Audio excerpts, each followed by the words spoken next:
Safety and emerging device. Detail इसके OT के जो इक्विपमेंट्स होते हैं उसके बारे में आज पढ़ना है, ठीक है। इंट्रोडक्शन, कैसे किस तरीके के होते हैं, क्या है, इसके बारे में इसमें बताया गया है। Operation theatre OT equipment plays a critical role in patient safety, surgical efficiency and clinical outcome. कि जब पेशेंट ओटी में जाएगा तो ये जो इंस्ट्रूमेंट होते हैं इनका भी बहुत अहम रोल होता है। ये सब जितने हैं ये सब ओटी के इंस्ट्रूमेंट्स हैं, देख लो। प्रॉपर मैनेजमेंट इंश्योरेंस अवेलेबिलिटी, आज से लगाना, पीछे का पता तुम लोग नहीं चेक करेंगे, बच्चे नहीं आ रहे, आज से स्टार्ट करो। जो इंस्ट्रूमेंट मतलब लगवाएंगे, पहले चेक तो कर लें, बात से तो नहीं है। बीच में कितने दिन नहीं आए लोग? पूरे वीक नहीं आए? नहीं, ऐसा नहीं हुआ है। अभी ठीक है तो क्लास हाँ ठीक है, पूरे नोट देख लीजिए हमारा।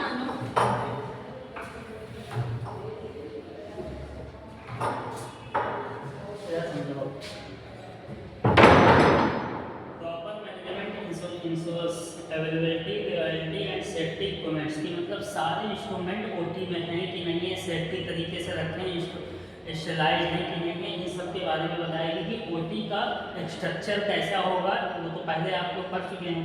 अब ओटी में कौन से मैनेजमेंट, कौन से इंस्ट्रूमेंट रखे जाएंगे, वो मतलब आवश्यकता पड़ती है ओटी होने पर, उसके बारे में इसमें बताया गया है।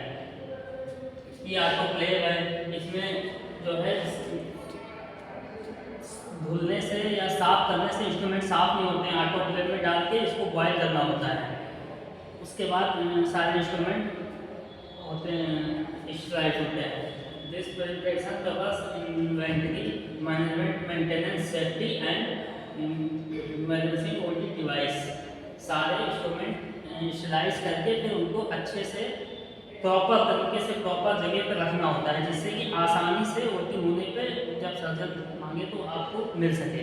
ये ढूंढ रहे हैं आप, 5 मिनट लग रहा है, 2 मिनट लग रहा है, तो उसको सब तक बहुत विशेष ख्याल रखना है, क्योंकि ओटी करवानी पड़ेगी। Inventory and management overview, systematic process to ensure the right equipment is available at the right time.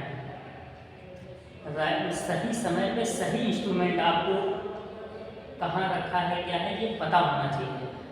उस समय ढूंढने का समय नहीं है, ना तो उस समय, क्योंकि एक सेकंड उस समय बहुत यूजलेस मतलब यूजफुल रहता है। 1 मिनट भी उसमें समय बर्बाद नहीं करना है, तो आपको ये पता होना चाहिए कि systematic process to ensure the right equipment is available the right time, कि सही टाइम पर सही इंस्ट्रूमेंट आपको मिल सके। ये जानकारी आपको ओटी के बारे में रहनी चाहिए, जो भी ओटी करवाएगा उसको ये चीज़ involve planning, selection, purchasing, storage and monitoring uses. Monitoring बीच में जैसे कि ओटी नहीं है जब, तो आप लोग जैसे बैठे हैं फ्री टाइम पे, तो उसको बीच में मॉनिटरिंग भी करना है कि हमारा सामान कहाँ क्या रखा है, जिससे आपको ठीक से पता लगेगा। Centre for cost control function, cost के बारे में बताया गया है, लेकिन इसमें कॉस्ट से हम लोग से कोई मतलब नहीं रहता है।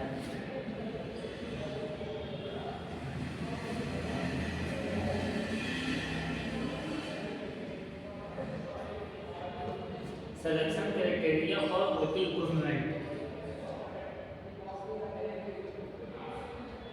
Clinical requirements and intended use. Hospital में ओटी का एक निश्चित स्थान होता है, ठीक है, तो उसमें जो है ये बताया गया है कि क्लिनिकल रिक्वायरमेंट्स, हॉस्पिटल से संबंधित, क्लिनिक से संबंधित क्या क्या रिक्वायरमेंट होनी चाहिए, उसके बारे में इसमें बताया गया है कि क्या क्या रिक्वायरमेंट होनी चाहिए। फिर आगे बताया जाएगा क्या क्या मतलब उसमें होता है। Complaints with national and international standards, इसमें कुछ सामान होते हैं जो कि नेशनल लेवल के होते हैं, कुछ होते हैं इंटरनेशनल लेवल के होते हैं। अब तो साइंस बहुत आगे हो गई है, बाहर से भी सामान ओटी के आने लगे हैं, तो जो नेशनल लेवल के होंगे थोड़ा सा कम प्राइस होगी, जो इंटरनेशनल के होंगे वो ज़्यादा स्टैंडर्ड और ज़्यादा फास्ट होंगे उसमें, तो वो थोड़ा सा कॉस्टली होंगे। Easy of use and training requirements, उसको आप इस्तेमाल करने से पहले उसकी ट्रेनिंग होगी।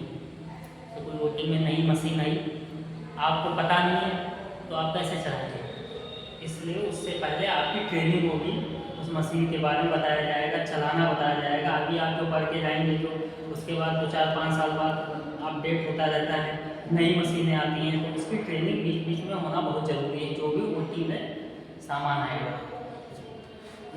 Service support and cost इफेक्टिवनेसी,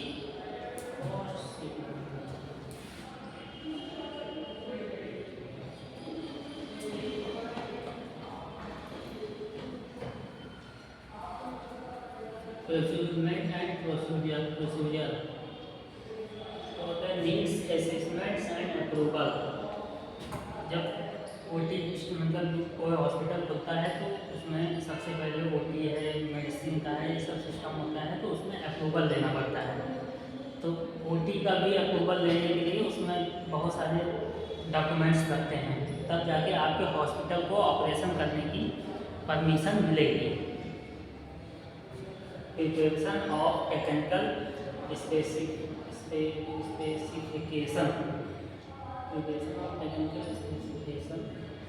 technical तरीके से भी आपको प्रॉपर तरीके से तैयारी करनी होगी। इन्वाइटिंग टेंडर्स, अच्छा इसमें टेंडर भी डाला जाता है। अब तो पहले तो सब लोग ऐसे नॉर्मली खरीद लेते थे, अब तो जेम्स पोर्टल बन गया है। जेम्स पोर्टल में सरकार ने आदेश कर दिया है कि जो जितना सस्ता पड़ेगा सामान उसी से आपको लेना होगा। आप उसमें कमीशन खोरी के चक्कर में किसी दूसरे से, मतलब जैसे हमने किसी से कर लिया और जो है उसको समझ लिया, तो आप वो सब नहीं चलेगा, सब कुछ ऑनलाइन दिखाएगा। जो सस्ता और अच्छा सामान देगा लेना आपको उसी से।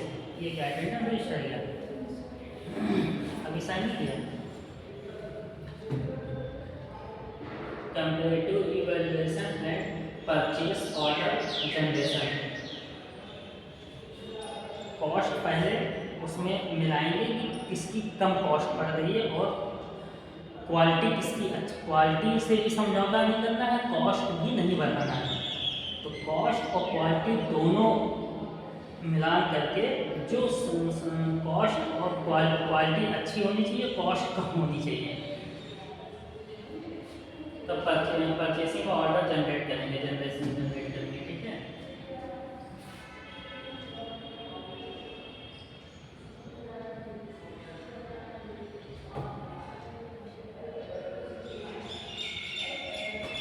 वेंडर इवैल्यूएशन, वही आ गया फिर वेंडर मतलब किससे हम सामान ओटी का ले रहे हैं, किसको दे रहे हैं, परचेसिंग के लिए भी वेंडर की आवश्यकता होती है। किस सामान की आपको आवश्यकता है, किस टाइप का चाहिए, सेफ्टी स्टैंडर्ड का भी मतलब एक होता है कि मतलब ओटी में स्टेलाइज के लिए भी किसी वेंडर को हम लोग किसी वेंडर से टाई अप करते हैं कि प्रतिदिन स्टेलाइज हो, कैसे हो, कि हफ्ते में एक बार हो, तो उसमें ये वेंडर के बारे में बताया गया। वेंडर रेपुटेशन एंड एक्सपीरियंस, अब वेंडर का एक्सपीरियंस ज़्यादा होना चाहिए, रेपुटेशन मतलब उसका क्वालिटी अच्छी होनी चाहिए, उसकी कोई शिकायत ना हो, इसी से यही सब देखना होता है। After sales service and warranty, खरीदने के बाद उसकी सर्विस कैसी है कि मतलब कोई सामान जैसे मोबाइल, कोई सामान मिट्टी का मंगा दिया, अब बीच बीच में उसकी सर्विस भी होगी, तो उसकी उस वेंडर की सर्विसेज कैसी हैं, एक्सपीरियंस उसका कैसा है, पिछला ग्राउंड देखते हैं उसकी कोई शिकायत तो नहीं है। अवेलेबिलिटी ऑफ स्पेयर पार्ट्स, उसके पास उस जो मशीन उसने सप्लाई दी है, कभी कोई दिक्कत आ गई, कोई पार्ट्स खराब हो गया, तो उसके पास उस मशीन के पार्ट्स की अवेलेबिलिटी रहती है कि नहीं रहती, नहीं रहती है तो कितने दिन में ऑर्डर देने पे आ जाता है, तो जितने दिन जब तक उसका पार्ट्स चेंज नहीं होगा तब तक ओटी नहीं हो पाएगी। तो ये सब चीज़ों का विशेष ध्यान दिया जाता है। कंप्लायंस विद रेगुलेटरी रिक्वायरमेंट्स, बीच बीच में कंप्लेंट करना होता है कि हमारी मशीन की आके जांच कर लीजिए, इसमें कोई दिक्कत हो तो।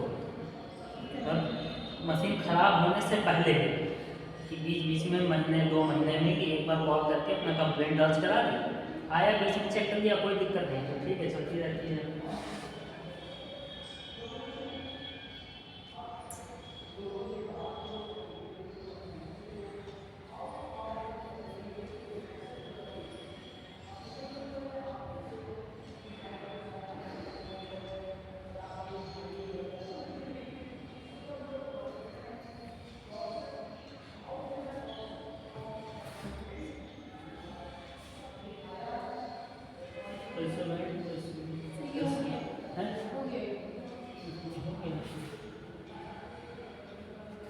Documents and stock management,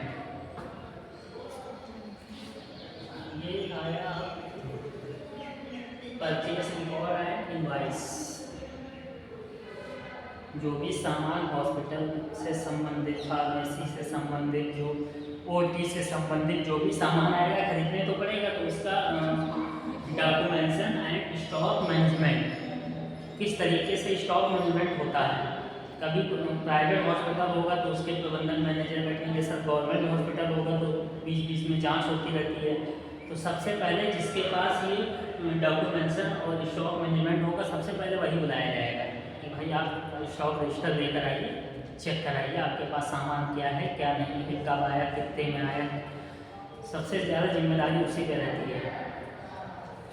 purchase records and invoice, purchasing के जो रिकॉर्ड्स बिल होते हैं और इनवाइस पेपर होते हैं, वो सब पूरे फाइल में लगा के रखने होते हैं सेफ्टी पूर्वक, जब तक वो मशीन चलेगी। जब मशीन कंडम हो जाएगी तो उसको कंडम में डाल के फिर रजिस्टर पे एंट्री करना होगा, उसको खारिज करना होगा, हटाना होगा कि ये मशीन हमारी ख़राब हो गई। उसके बाद फिर तब भी 2-4-10 साल तक के कागज़ रखने होते हैं हॉस्पिटल में, कोई आएगा तो मांग सकता है। Equipment register and asset tagging, अब वहाँ के रजिस्टर और प्लस उसकी टैगिंग सारा मेंटेन करना होता है। स्टॉक मॉनिटरिंग एंड ऑडिट, हर साल उसका ऑडिट भी होता है। ऑडिट मतलब जो सामान खरीदा गया है और वो सामान हॉस्पिटल में है कि नहीं, वो टीम बनाई जाती है, वो चेक करती है कि आपने कहीं उसमें हेर फेर तो नहीं किया है। परचेसिंग बिल क्या है, जेम्स बॉटल पे कितना बिल दिखा रहा है, ये सब उसमें नोट करना होता है। वो सब नहीं तो रिकॉर्ड पूरा चेक होगा, इनवाइस वगैरह देखी जाएगी, इनवाइस देखी जाएगी। और आपने कहीं सस्ती चीज़ महंगे में तो नहीं ले ली है, पैसे का दुरुपयोग तो नहीं हुआ है कहीं पे, इसलिए ऑडिट होता है। रिप्लेसमेंट एंड कॉन्टिन्यूएशन रिकॉर्ड्स, आपने हमें पहले बताया था कि रिप्लेसमेंट मतलब जब मशीन कुछ गड़बड़ हो जाएगी तो उसकी जगह दूसरा जब आएगा तो उसको रिप्लेस करेंगे, लेकिन उसको भी फेंकेंगे नहीं, उसको भी रखेंगे 2-4-5 साल तक, उसको भी रखना होता है।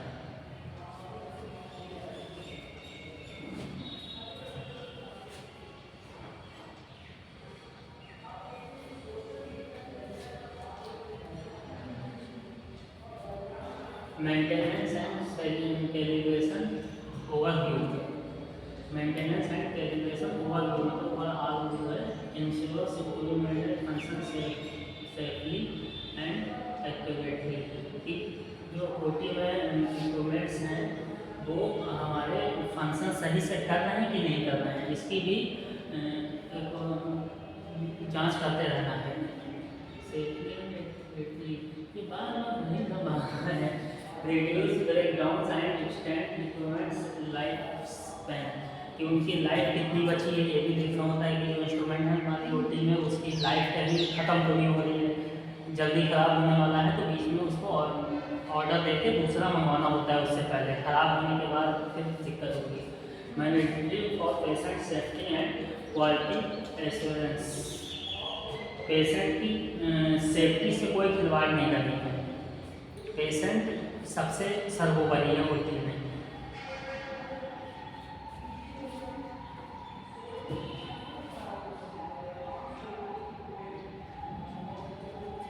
Maintenance and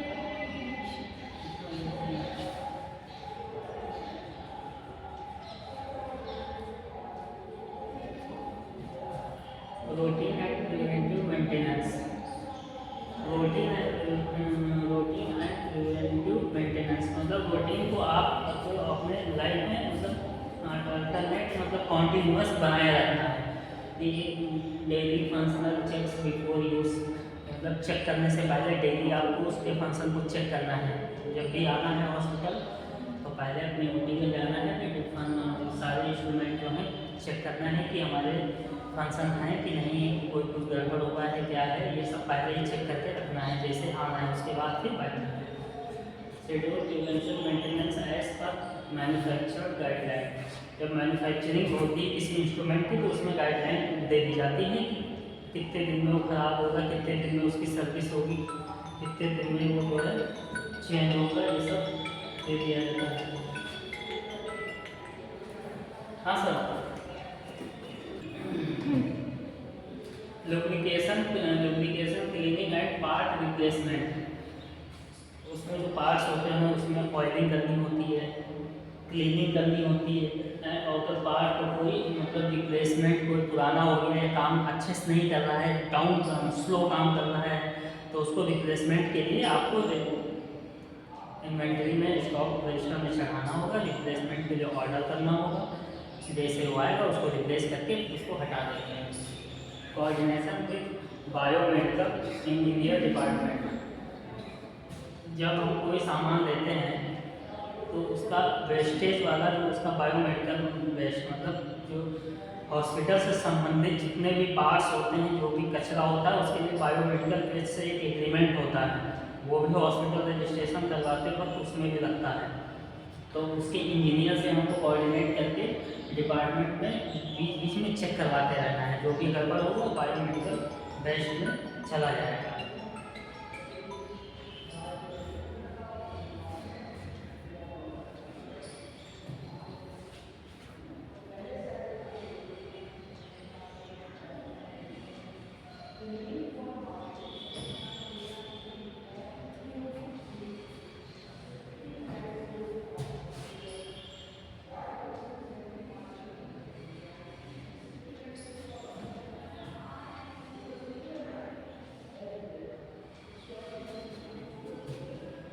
record keeping and quality assurance, maintenance logs and service reports. Maintenance log book होती है जो भी ओटी वाली बनाई जाती है, उसकी सर्विस रिपोर्ट्स भी बनानी होती है बीच बीच में, तो उसका डॉक्यूमेंट्स रजिस्टर होता है वो लॉग बुक का, उसको फाइल बना के उसको मेंटेन करके रखना होता है आपके पास, और बीच बीच में चेक करते रहना है क्या इसमें गया है क्या आया है, कुछ चीज़ें खराब होंगी तो उसको हटाना होगा, कुछ चीज़ें नहीं आएंगी तो उसको ऐड करना होगा। कैलिब्रेशन सर्टिफिकेट्स, उसकी क्वालिटी का एक सर्टिफिकेट कंपनी बना के देती है कि हमारी मतलब जो इक्विपमेंट्स हैं उसकी